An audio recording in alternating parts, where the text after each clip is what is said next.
నమస్కారం. పొలిటికోస్ వీక్షకులకు స్వాగతం.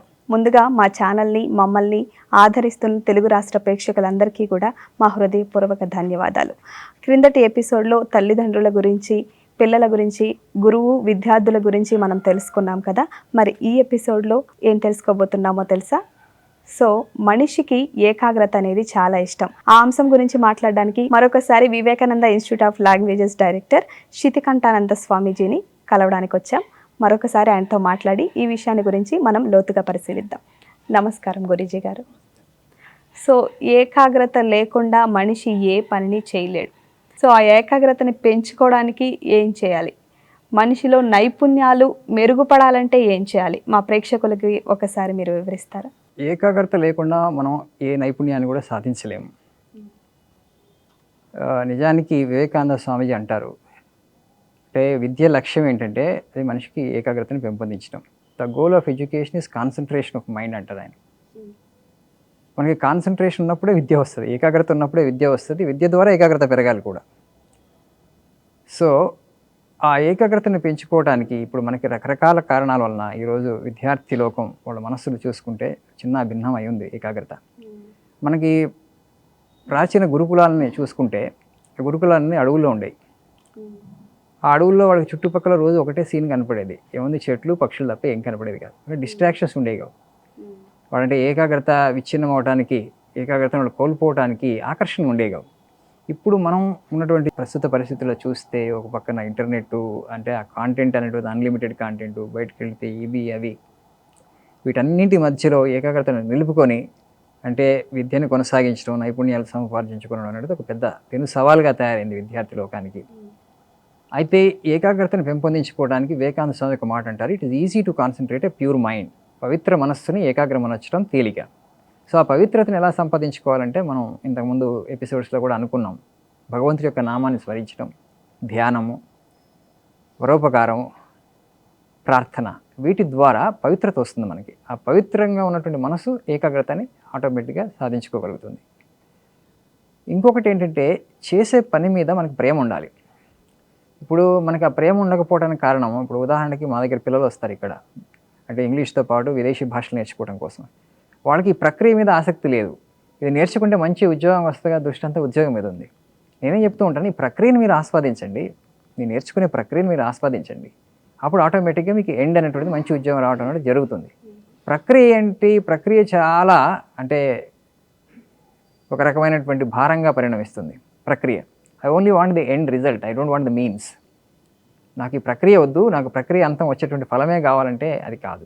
ఇంకొకటి, వాడు ప్రతి పని పవిత్రమైనటువంటి భావన కూడా పిల్లల్లో రావాలి, విద్యార్థుల్లో ముఖ్యంగా, అంటే యువతలో కూడా.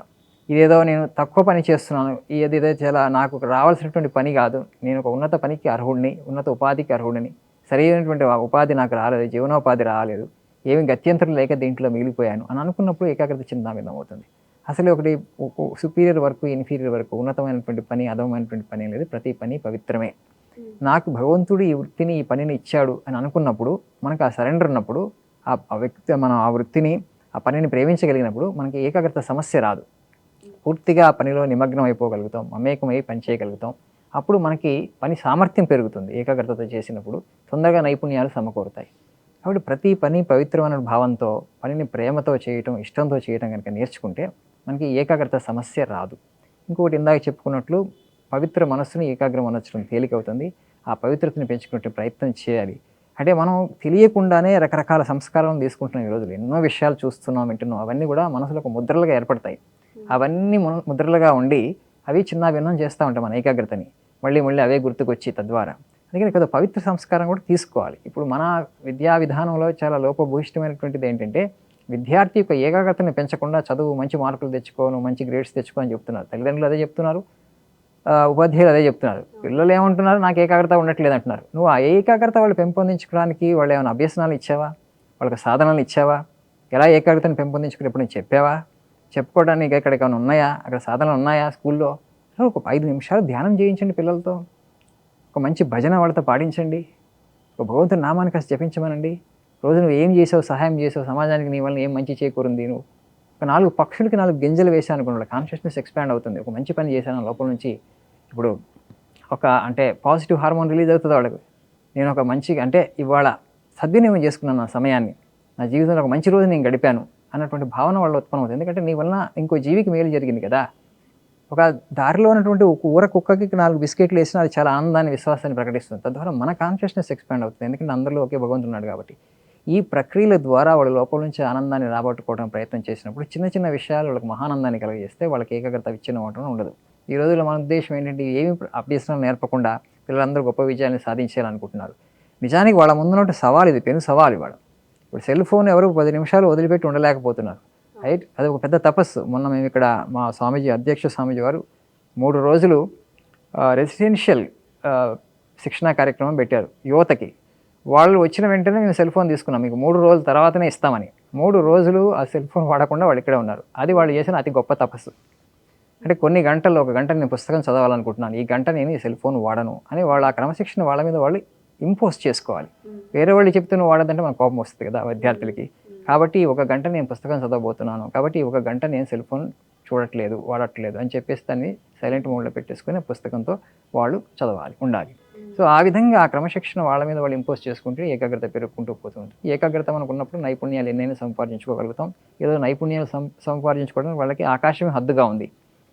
ఆన్లైన్ వచ్చిన తర్వాత ఎక్కడో మెసాచుసెట్స్ ఇన్స్టిట్యూట్ ఆఫ్ టెక్నాలజీ నుంచి మనం ఇక్కడ డిప్లొమా తెచ్చుకోవచ్చు. దేని మీద? ఏఐ మీద, డేటా సైన్స్ మీద. అన్ని గ్లోబల్ యూనివర్సిటీస్, పెద్ద పెద్ద యూనివర్సిటీస్ అన్ని కూడా ఆన్లైన్ కోర్సెస్ని ఆఫర్ చేస్తున్నాయి. Online courses just on par with offline classes. Physical classes ఎంత ఎఫెక్టివ్గా ఉంటుంది, ఈ ఆన్లైన్ క్లాస్ కూడా అంత ఎఫెక్టివ్గా ఉంటుంది. అక్కడ నుంచి సర్టిఫికేట్ కూడా తెచ్చుకోవచ్చు. కాబట్టి ఎన్నైనా మనం నైపుణ్యాన్ని సంపాదించుకోవచ్చు. అయితే సమయాన్ని సద్వినియోగం చేసుకుంటున్నా లేదా చూడాలి. ఇప్పుడు దీనివల్ల ఏంటంటే ఇంటర్నెట్లో మనకి ఎన్నో వస్తున్నాయి కాబట్టి అవన్నీ చూస్తూ కాలాన్ని దుర్వినియోగం చేస్తున్నారు. కాబట్టి విద్యార్థులుగా ఉన్నటువంటి వాళ్ళు ఎప్పుడూ కూడా ఈ గ్యాడ్జెట్స్ని ఎంటర్టైన్మెంట్కు వాడుకోకూడదు. విద్యా అర్థి అంటే జ్ఞానాన్ని సంపాదించుకున్నటువంటి వ్యక్తి. ఎన్ని నైపుణ్యాలు సాధ్యమైతే అన్ని నైపుణ్యాలని సంపాదించుకోవడానికి ప్రయత్నం చేయండి. ఎంటర్టైన్మెంట్ కోసం వీటిని వాడుకోవడానికి ఇంకా సమయం ఉంది. మీరు వివాహం అయిపోయి మీకు 2-3 పిల్లలు పుట్టిన తర్వాత 40 తర్వాత మీరు ఆ సమయాన్ని ఎంటర్టైన్మెంట్కి వాడుకోవచ్చు. కానీ ఇప్పుడు కేవలం ఈ సమయం నైపుణ్యాలు, జ్ఞానాన్ని పెంచుకోవడానికే ఇది మనం అది నిర్దేశింపబడింది అని అర్థం చేసుకొని సమయాన్ని సద్వినియోగం చేసుకోవడం, సమయపాలన చాలా ముఖ్యం. ప్రతి విద్యార్థి తనకు తను ఆత్మ పరిశీలన చేసుకోవాలి. నేను ఇవాళ పడుకునే ముందు ఎంత సమయాన్ని సద్వినియోగం చేసుకున్నా, ఎంత సమయాన్ని దుర్వినియోగం చేసుకున్నాను, ప్రొడక్టివిటీ ఎంత నేను గడిపిన టైంలో అని ప్రశ్నించుకొని ఒకవేళ అంత సమయాన్ని సద్వినియోగం చేసుకోలేకపోతే నెక్స్ట్ డే నేను అలాంటి దుర్వినియోగం చేయను అని ఒక సంకల్పం చేసుకొని అది ప్రొడక్టివ్గా ఉపయోగించుకోవడం సమయం చాలా ముఖ్యం అమ్మ.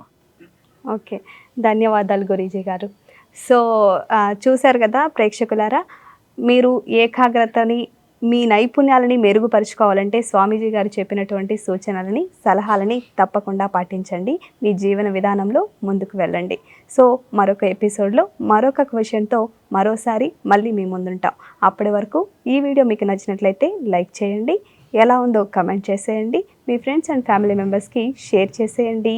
మా ఛానల్ని సబ్స్క్రైబ్ చేసుకోవడం మాత్రం అసలు మర్చిపోవద్దండి. నెక్స్ట్ ఎపిసోడ్లో మళ్ళీ కలుద్దాం. అప్పటి వరకు సెలవు. Please subscribe to the channel and download the Politicos app from the links in the description.